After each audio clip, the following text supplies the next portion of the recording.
primeira vista, as unidades do Sesc São Paulo parecem reunir ambientes com finalidades muito diferentes no mesmo lugar.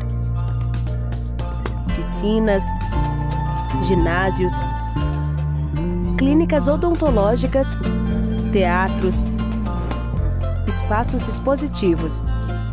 O que teriam todos esses locais em comum?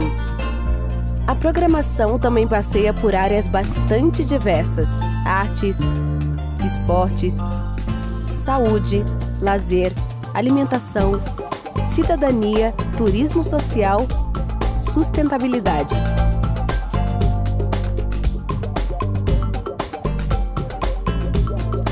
Desde criança venho aqui pro Sesc, sempre gostei de interagir com isso, né? Bolinha de gude, barro, pega-pega, correr no meio do campo, do mato, né? É isso que eu quero trazer para minha filha.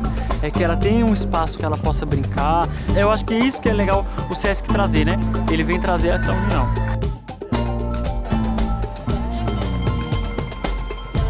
Isso me inspira muito, né? Ter uma qualidade de vida muito melhor. Porque eu já me cuidava antes, um pouquinho assim, né? Mas agora já mudou, tipo, alimentação, exercício, né? Agora eu saio mais um pouco. O Sesc é bom porque aqui é tudo planejado para ficar junto.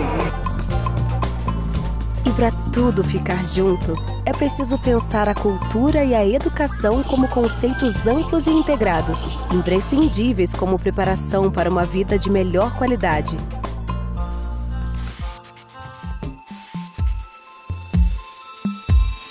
Com uma trajetória de mais de 7 décadas, o Sesc vem expandindo suas unidades e desenvolvendo programas inovadores que contribuem para a melhoria do bem-estar das famílias de empregados do comércio de bens e serviços e do turismo. Os benefícios se estendem a toda a sociedade, porque as unidades se caracterizam como espaços de convivência criativa e democrática, sempre abertas ao público geral. Onde o Sesc entra, você começa a mudar. Você faz uma coisa boa, a cidade começa a mudar. O Sesc tem um programa inovador que não existe em outras áreas do mundo, que é integrar as atividades do esporte com a saúde, com as atividades culturais, com o lazer, e um lazer criativo onde as pessoas se fazem, se formam, etc. There are other places that have athletics and they have something for older people. So they're organizations, but then I've never encountered something like Sesc that has that type of penetration into the neighborhood and also something cultural to nourish people's soul. O Sesc é uma das mais importantes instituições nesse país de produção de saúde mental coletiva. O acesso aos programas se expande com as ações virtuais, em conteúdos diversos na plataforma digital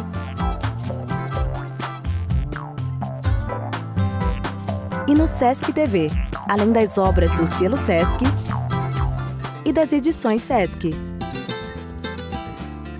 Nosso trabalho é reinventar constantemente as estratégias de promoção do bem-estar social.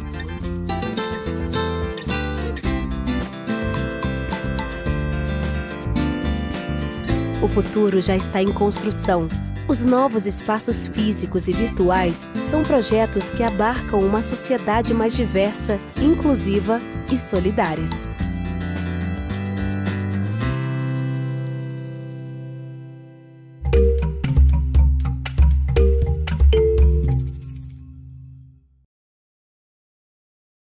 Meus amigos e minhas amigas, olha eu aqui de novo para conversar com vocês, falar um pouco desse grande artista que é o Cândido Portinari e especificamente sobre a exposição, enfim, o trabalho em torno dos quadros das obras do Portinari com referência à população negra. E nós temos aqui na Praça Central de Paracatu a exposição que é o Portinari Negro, né? Então são 42 telas e representam muito do trabalho desse artista brasileiro. E um pouco para conversar conosco sobre o Portinari, a obra dele, em torno disso, a gente está com o nosso convidadíssimo aqui, o nosso Fael, que vai junto conosco trazer algumas reflexões, enfim, algumas ideias em torno desse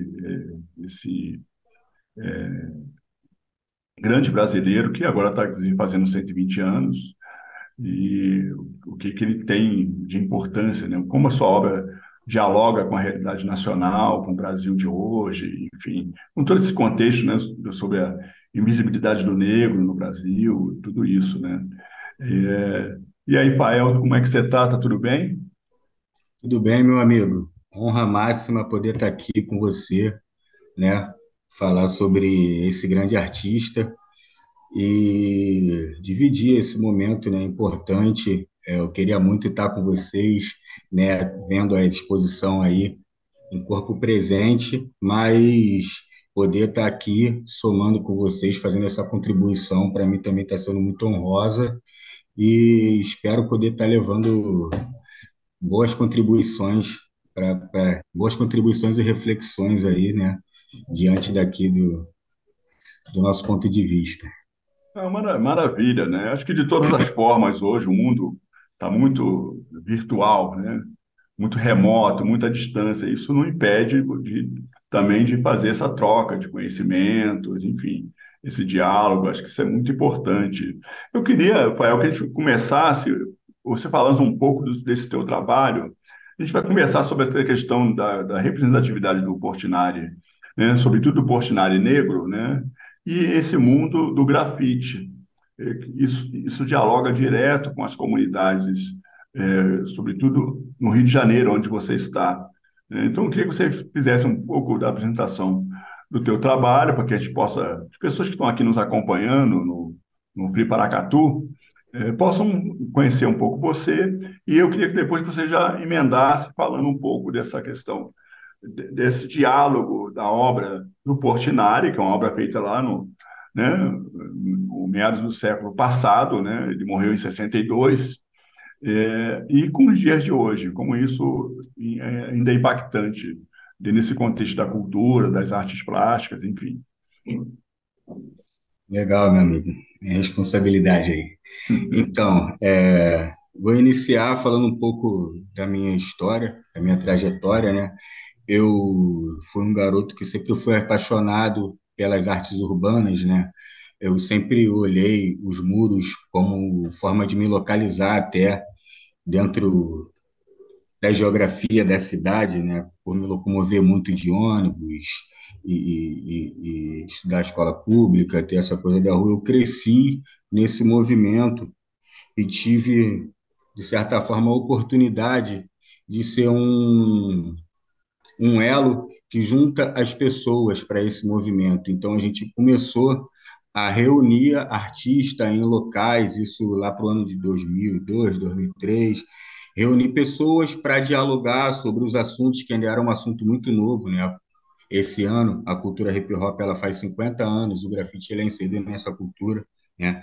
Mas é importante lembrar que as pessoas que pesquisam, os historiadores, eles citam que a arte do grafite ele vem ainda da pré-história, porque ele é simplesmente a expressão de você deixar a sua marca em algum lugar de livre acesso para as pessoas, sabe? Ele não é uma arte que ela está restrita a um certo local, saca? E dentro disso eu criei diversos eventos e ferramentas que sempre tivessem esse esquema que é o encontro e o diálogo, né? As pessoas se encontram, dialogam e desenvolvem. Eu acredito que o nosso povo ele evoluiu muito a partir dessas ferramentas que é de se entender, de conversar, né? Você está em um lugar, eu estou em outro, a gente está trocando aqui. Então, dentro disso, eu eu me entendi como um facilitador, né?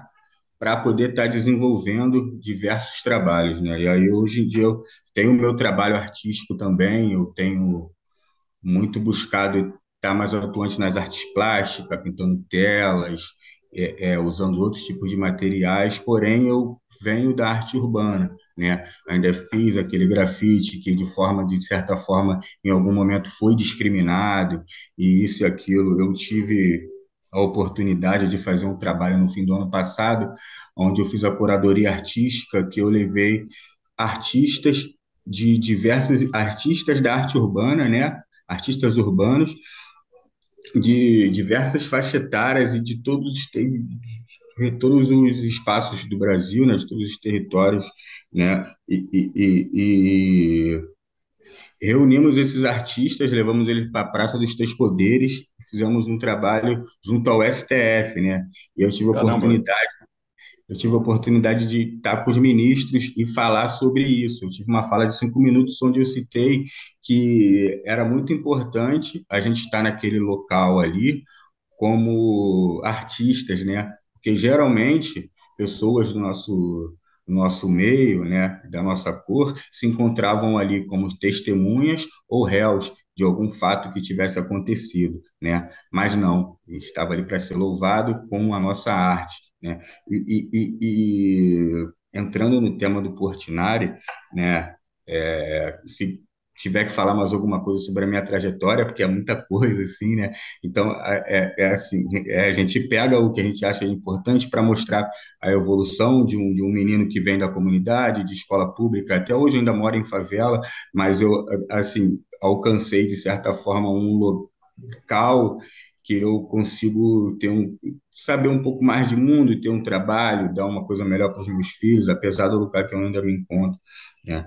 Mas ainda tem muita coisa nesse meio do caminho, né, que eu me tornei o vice-presidente no Museu do Grafite, onde a gente recebeu a exposição do Cândido Portinari, né, que foi onde tive uma ligação mais profunda, porque eu conhecia algumas obras e tal. E aí, mas a partir disso, assim, foi aquela coisa assim de, pô, cara, de se apaixonar, de ver que realmente, né, tudo o que eu estava lutando para dizer aqui, ele já tinha feito há 100 anos atrás, quase, saca? Né?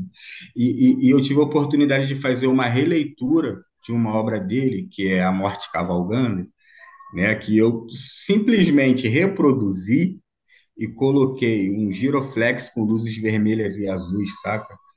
Que só trazendo para a nossa realidade atual, né?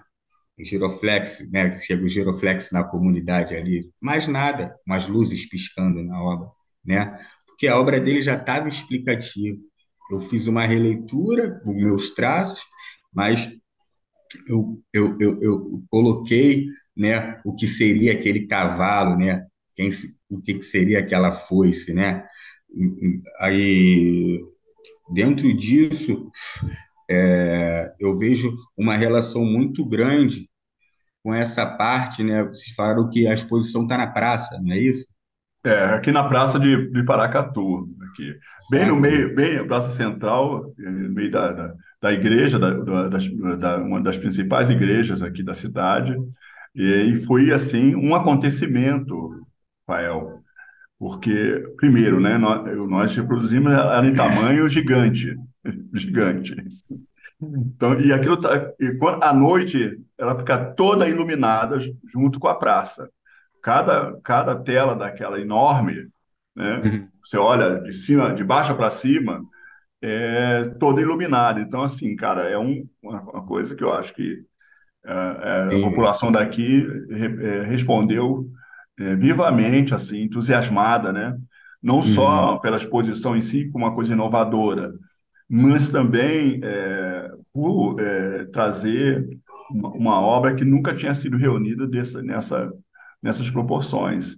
O conhecimento cultural agregado aí a uma exposição dessa é fundamental. E aí, só para emendar aqui, já que você me deu a oportunidade de pegar uma parte da tua fala, assim, você leva, né, nesse conceito de arte urbana, né, o quanto isso foi criminalizado, né, pelas chamadas autoridades competentes, né, as pessoas de bem, quer dizer, os homens de bem, né, o quanto os fazedores de arte urbana também entraram nessa descriminalização, né, ou seja, você não é um artista, é um pichador, né? Você está poluindo o ambiente público, essa coisa toda, né?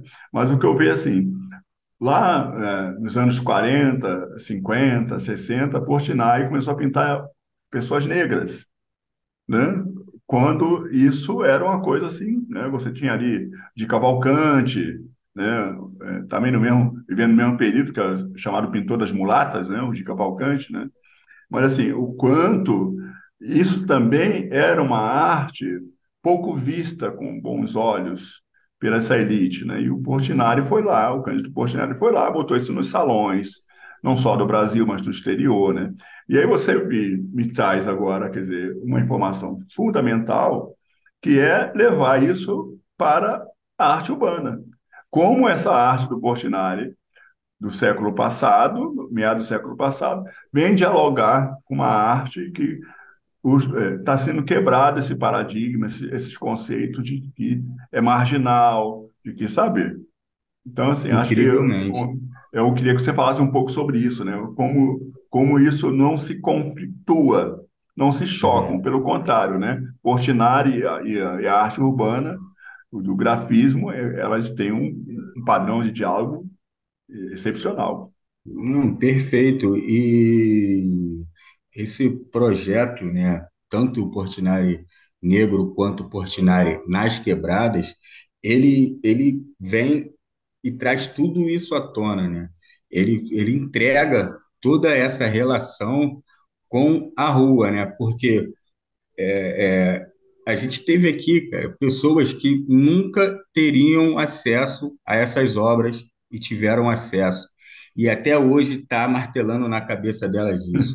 E esse é o papel da arte urbana.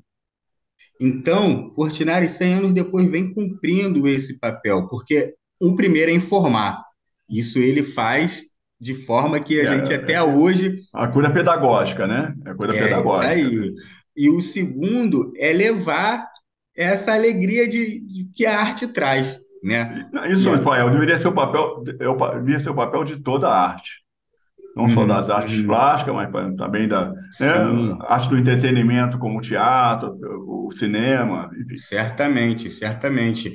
E nisso, quando a gente está no trânsito, quando a gente está passando por um determinado local, né, e numa certa proporção, como você falou, que tá as obras aí na praça, isso é o impacto que a arte urbana causa nas pessoas, né? E por isso que ela vem ganhando espaço desde, né, que se desenvolveu, que se conhece como arte urbana, até hoje, né? É o que me dá espaço de criar aqui um lugar de diálogo, de resgate, né? E de cuidados, né? Sobre essa arte, mas que crie esses canais, né? Que consegue dialogar com um artista que vai inspirar, né? Uma nova geração a estar desenvolvendo, né?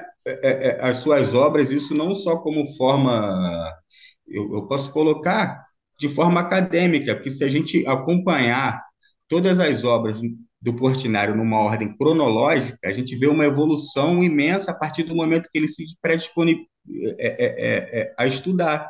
Ele se predispôs a estudar e aí ele começa a colocar um pouco mais de profundidade, É um pouco mais conceituação, ele vai conceituando, né? Contém isso, conceituação, né? entendeu? Então, assim, até nisso ele conseguiu inspirar a gente, nessa humanidade que ele tem, porque por mais que seja mágico, se você acompanhar, você vai ver a evolução, não Eu é? fiquei pensando você falar ali, né, do quanto você saiu do grafite, né? Ver uma parede, ver um muro, né?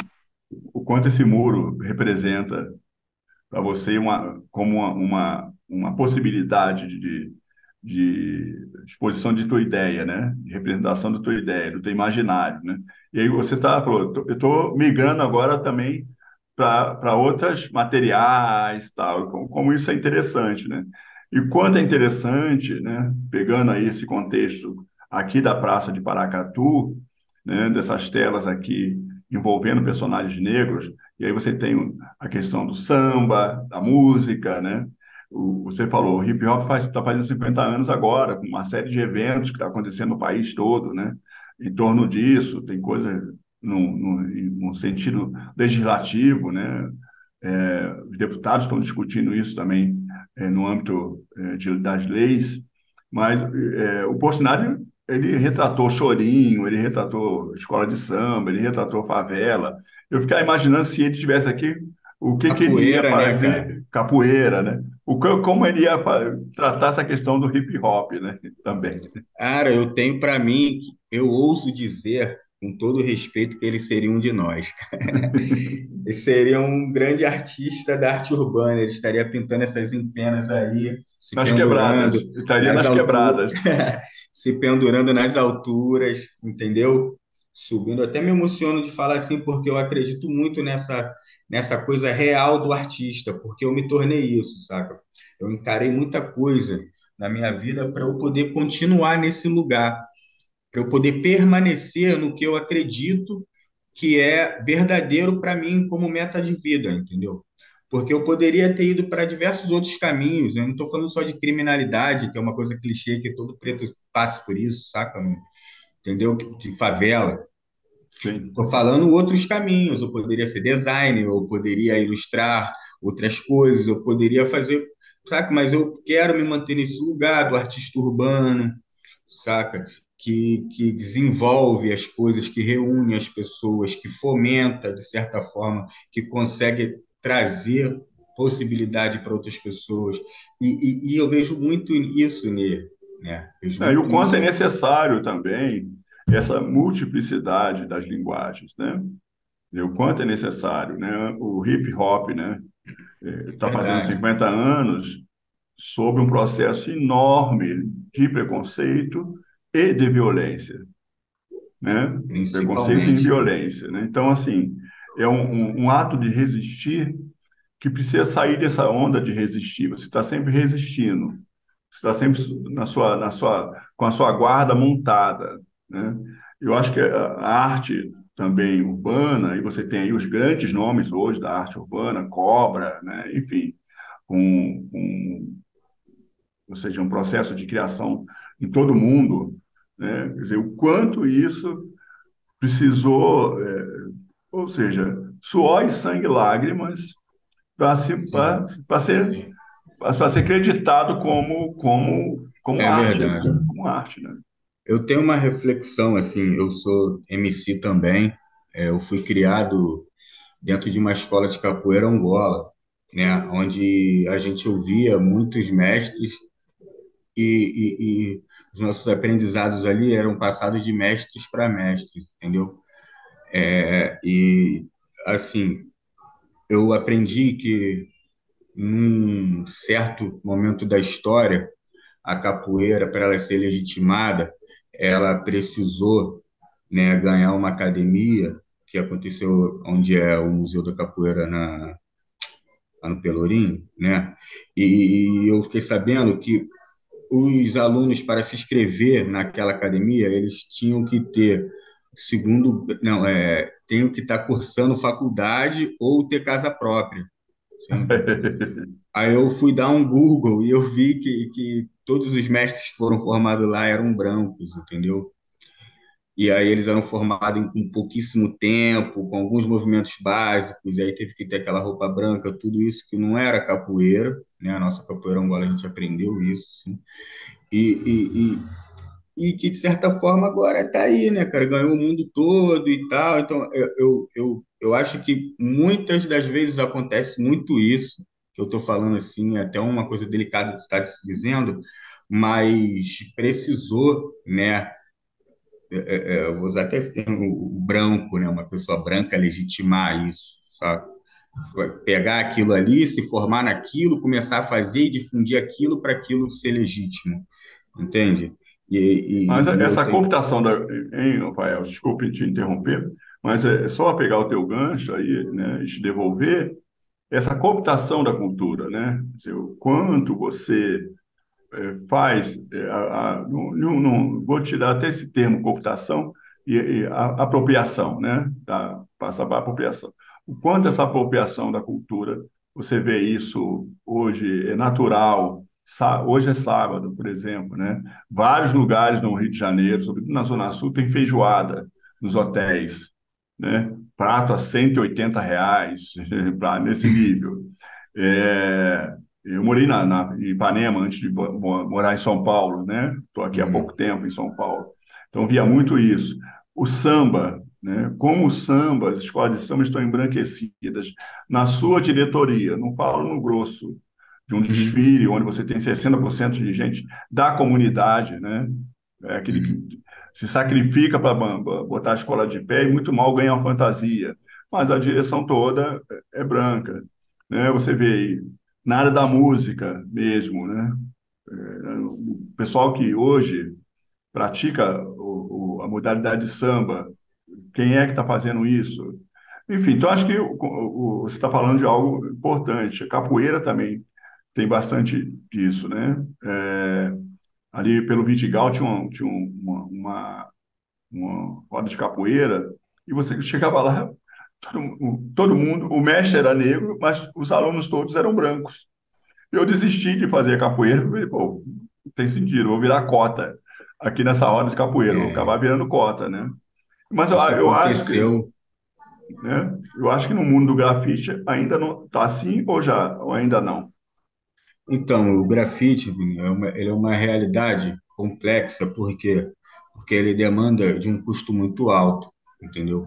Uma lata de spray, ela gira em torno de 25 e 35 reais, assim. Não sei como é que tá na cidade de vocês aí, mas aqui é em torno disso, assim. E assim, né? Eu, particularmente, montei esse Museu do Grafite aqui. Eu tenho a Escola Carioca de Grafite, que é para poder fomentar isso e trazer esse material para cá. Porque hoje em dia, se eu sair para fazer um grafite com 10 latas, eu estou fazendo um grafite medíocre, perto do que a cena ela pede, entendeu? E aí 10 latas já é R$ 280, mais outras coisas, transporte, você tem que comer, você tem que isso, você tem que aquilo. Então, de certa forma, ela se distanciou, né, do que é a- o gueto em si, né? Eu posso fazer grafite com muito pouco material. Minha técnica de pintura hoje em dia ela desenvolveu pela falta de material. Então, eu aprendi a usar o fundo, aprendi um monte de coisa de fazer na parede que de repente as pessoas não faziam. Eu vi o cara de repente pegar um traço que eu estava fazendo, que é para suprir a falta de material, e colocar no trampo dele, que ele já estava cheio de lata lá, entendeu? E aí, assim, independente disso, eu não consigo olhar para o lado aqui, você conhece Barros Filho, eu não consigo olhar aqui para o bairro 13, para a Proença Rosa, para a Pedreira, para o Chapadão, para o Jorge Turco, para essas comunidades ao redor, e falar assim: e aí, meu amigo, outro grafiteiro que seja, vamos se encontrar e fazer uma pintura aqui, saca? Se tiver um ou outro, entendeu? Entendi. Na maioria das vezes que eu fui encontrar a galera, eu pensei pro centro, entendeu? E aí, assim, tem muitos grafiteiros periféricos, mas só que para E esses bons, e e bons. bons, e bons, só que para esses se manterem, fazer que nem eu fiz, falei assim, ó, é isso, não vou desistir, vai vir a dificuldade, eu vou manter. Entendeu? Não é todo mundo que tem essa Não, coragem, hoje, de certa forma, essa você cara. nós estamos falando de Barros Filho, quer dizer, geralmente as pessoas de Barros Filho trabalham no centro da cidade, na zona sul do Rio de Janeiro. É assim, poucos trabalham na Baixada, aí, né, que é essa confluência, tá quase a metade do caminho, né, entre um e outro. E Hum. já é difícil, camarada, que sai daí, a gente pega o trem, sabe? Enfim, já é difícil a locomoção dele como operário, né, É trabalhador, verdade, na área do comércio. Você imagine o cara tirar R$ 300 para poder, cara. né, Eu tive com um amigo, assalariar ainda por cima para poder fazer isso, né? O complicado, que eu cara. queria, eu queria que você comentasse um pouco o quanto essa exposição levada aí para o mundo, vou chamar o mundo do grafite, impactou, né, nesse pessoal que viu e que apreendeu essa exposição, né? O quanto que vocês não estão falando não estou falando da questão do Portinari negro, mas assim do Portinari como um todo, como artista e Uhum. tudo mais, que impacta em toda a sua obra, mas o quanto isso dialogou com a comunidade quando eles se deram conta desse artista que acho que a maioria absoluta não deveria nem conhecer, né? Verdade.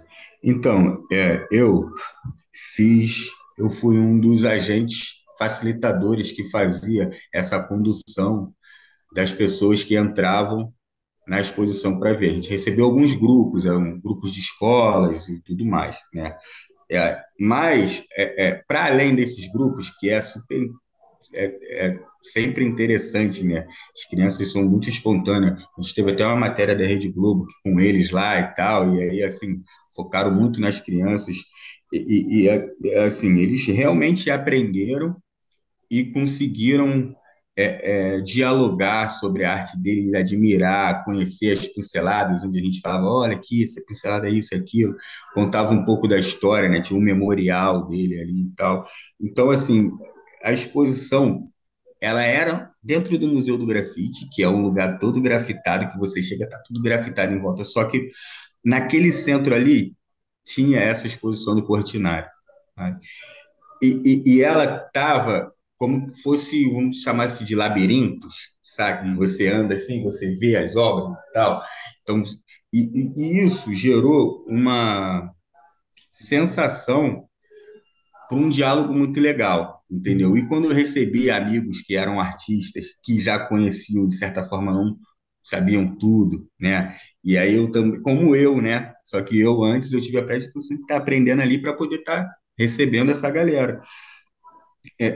A galera falou, cara, como isso dialoga com a gente, mano? Saca? Como isso aqui é uma referência, olha essa paleta de cor, olha esse tema, olha essa leitura que ele teve, sabe?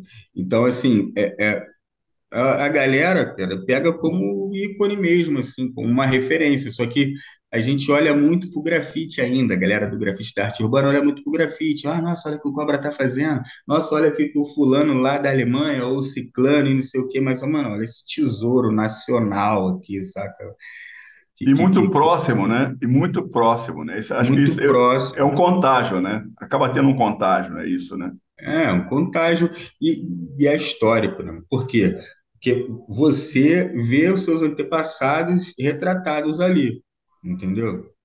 Para chegar até a gente.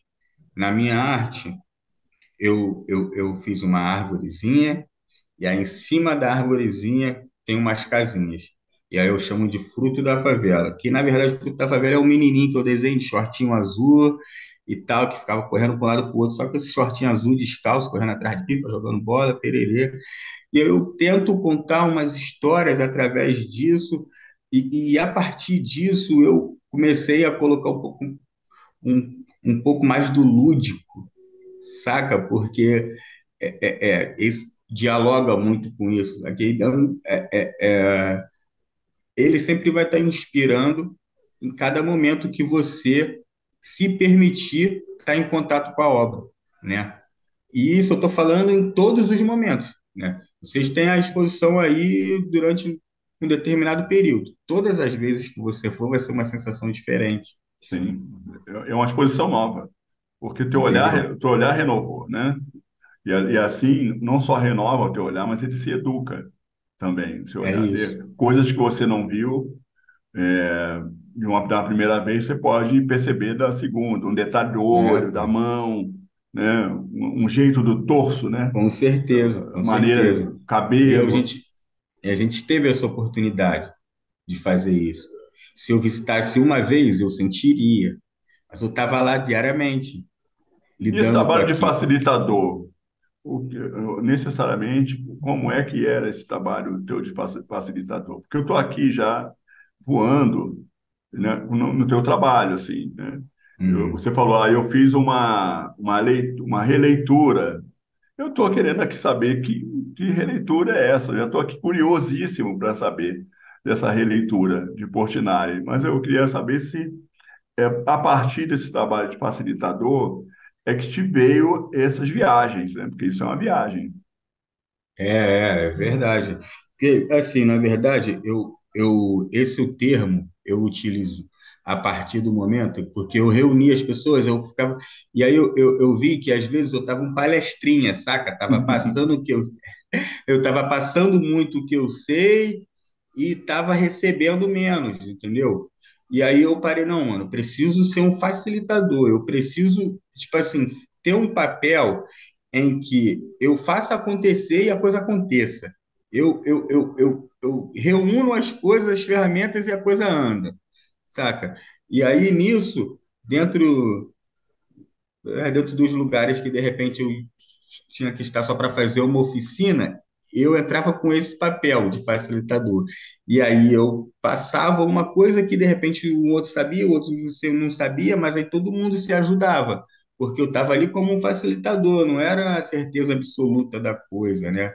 E aí eu sempre me predisponho assim na arte, né? Então, quando eu criei lá o Fruto da Favela, que eu fui desenvolvendo, que virou um personagem e tal, que agora está um pouco mais lúdico, eu já estou passando por Brotinho, e aí eu coloco em lugares mais inimagináveis e tal, é toda essa construção de coisas que eu venho absorvendo, né?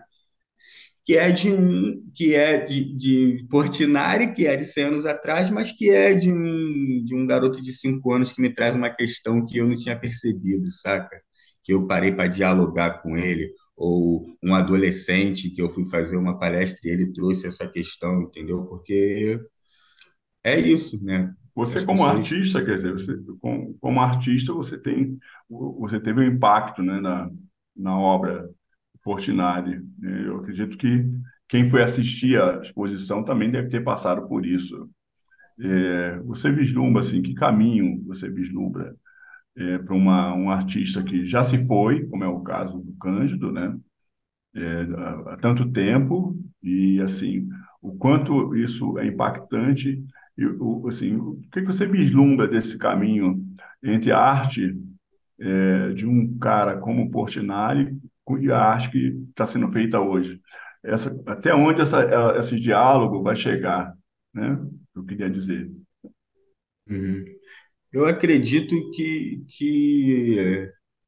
isso vai gerar novas possibilidades de diálogo num campo geral das artes, né?